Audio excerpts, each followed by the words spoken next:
Hey YouTubers, it's me, Monkeydragon here, helping all green gods out there. Got some Black Ops 2 Search and Destroy gameplay going on in the background, and the topic of today's commentary is, some Black Ops 2 objective-based game mode with some custom class kind of tips, and kind of describing how different custom classes / perks and guns would shine in different objectives versus the other ones. And with that, let's go and begin. So the Demolition one, let's go and start with that. That's pretty popular among the hardcore, quote-unquote, hardcore objective-based players. This one has very fixed objective points, and they don't really move much, and spawns are also kind of fixed too, to where you'll spawn on one end of the map, and the other end of the map will spawn there too. So you really have kind of fixed spawns. So real perks, or real useful perks that would be useful in this game mode would have to be Flat Jacket and Tactical Mask, solely so that you can live through the explosives as you're planting a bomb, or even trying to defuse the bomb, because a lot of people throw nades and C4 and such, and the no doubt amount of flashes, concussions, and shock charges that you will run into, so that you can continue on to just pwn and rape. And also, you have to admit that the tactical insertion would be a good idea, because in Demolition, you pretty much spawn at one point, and then you really don't spawn anywhere else. So the tactical insertion would be a good idea to push up and move out of your spawns faster, so that you can also get to those objectives quicker.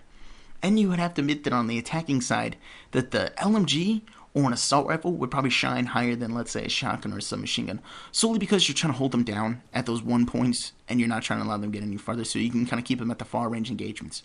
Whereas on the on the attacking side, whereas submachine guns and shotguns would probably, and more than likely, succeed, is because you are trying to engage them in the close range engagements, because you are trying to push there and get the objective and then hold it down there. So, yeah. And then let's go ahead and kind of compare that to Domination. Where Domination, you kind of have three fixed, objectives there. You're going to capture 1 and 2. But when you have, let's just say, for instance, A and B, those objectives, you kind of spawn closer to B when you have it, so you don't really have such a fixed spawn. And even if your spawn is being pushed a little bit much, you can still shift to the left, to the right, and even over to B side or C side. So the objectives aren't too fixed along with the spawn points. So tactical insertion really isn't too useful, but I will say this. It does have the similar kind of perks effects, is that Flat Jacket and Tactical Mask would be very useful in these two objective-based game modes, because once you are trying to grab these flags, a lot of people throw, nades, C4, Syntax, and a lot of people will probably flash to try to stun you to get to the objectives when you're on the kind of defense side. So those two perks will really shine through. And once again, assault rifles and LMGs will be really good on these attacking sides, or I apologize, to the defending sides, because you are trying to hold them away from you, kind of keep your distance to hold these flags. Whereas, on the defending side, once again, like some machine guns and assault rifles would probably shine in these game modes, because once you get there, you want to be able to hold them back and still engage them at the long said ranges. And to kind of diversify this with perks and everything, let's go in and talk about Capture the Flag. And really quickly, if you don't play the game mode, basically what it is, there's two flags, one in where you spawn and one in the enemy spawn. And basically your job is to grab that flag and then bring it back to yours and capture it. Hence the name, Capture the Flag. So yeah.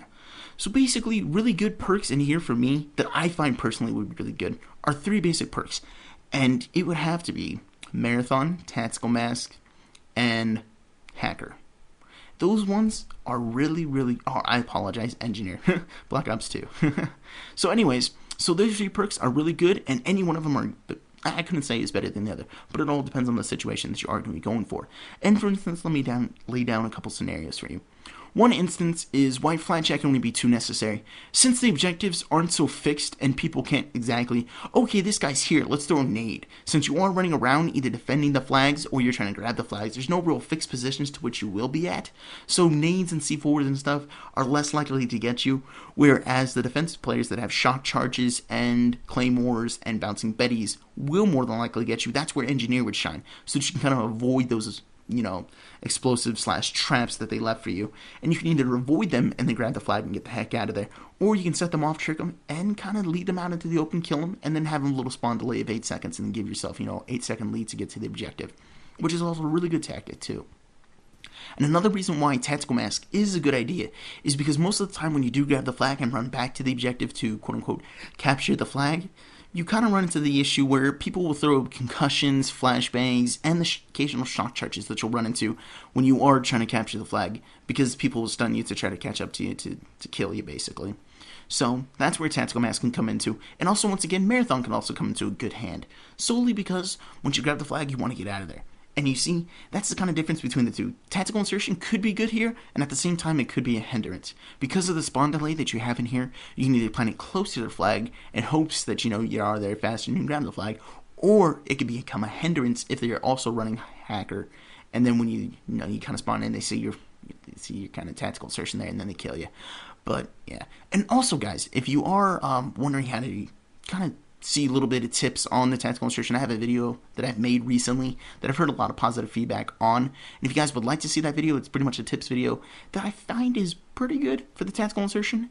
And I'm going to put a link to it in the description of the video if you guys would like to see it, just in case. So anyways, guys, let's go and move on. So let's start with Search and Destroy. Search and Destroy is one of those game modes where it's kind of objective and movement-based oriented. But you have to remember, since there is only one life and the objectives are kind of fixed, a lot of people are going to be, using C4, Claymores, all that kind of stuff. So my 3 perks that I have to use in here is Flat Jacket, Engineer, and Tactical Mask. Because people are going to try to stun you, flash you, and they're going to try to lay down traps, and they're definitely going to be throwing C4s and stuff as you're trying to plant the bomb or defend the bomb plants. So, in Search and Destroy, very good game modes to run those kind of perks. But to diversify it from what I've been saying this entire time, is let's go on and talk about like Hardpoint and Headquarters. This one I find where the KSG would actually shine, because the KSG is really good at close quarters if you're accurate, because it'll only take 1 slug to bring them down. So if you run into multiple people, you can even get a quad feed, or I apologize, you can get like a, I'm trying to think of the correct word, a collateral, if you're accurate enough. But I have to say the KSG is one of my more favorite guns for these said game modes, because it also works in medium range. Let's say like at 100 feet or so, I can usually take a person out in 1 hit, depending if they have damage on them. And 2 hits isn't too much of a, or it's not so much of a stretch to say, I can get 2 hits with the KSG on these guys. But anyways, so yeah, since in these 2 objective games with my game modes that run around so much and are so erratic and they're not in the same places every single time, tactical insertions are a good idea. And I would strongly recommend it solely because these objectives are random, and once again, so are the spawns. So you might spawn a little bit away from the objective, or you might spawn right on it. You never know. So tactical insertions are really good, and the only 2 perks that I really recommend here is Flat Jacket and Tactical Mask, solely because you don't need Engineer, because anyone that's going to be running in there's not going to be running traps. They're mostly going to, be running C4, nades, and most likely Simtexes, solely to, kind of blow you up and get you out of the objective, and probably concussion flash to clear it out also to kind of give them, a heads up if someone's actually in there. So that's why those 2 perks would do good, along with the tactical insertion and a KSG. This way you can keep them at close range, and also at medium range, because, the R870 isn't so good at anything beyond like 10 feet. Sorry if I bursted your bubble, but KSG is a little bit better in my own personal experience. But anyways, guys, I hope I helped you out and gave you guys some tips. I hope you guys... But anyways, guys, we're just in this video, and I hope I helped you out. So yeah, guys, like the video if you liked it, or if you found it helpful. Subscribe to me if you want to see more of my videos, and don't forget to tell your friends about me. And if you want to stay updated on all my videos and everything that I'm doing, follow me on Twitter. It's at xXMonkeyDragon. A link to it will be in the description. Well, anyways, guys, I'm Monkeydragon. That's all I got. Peace.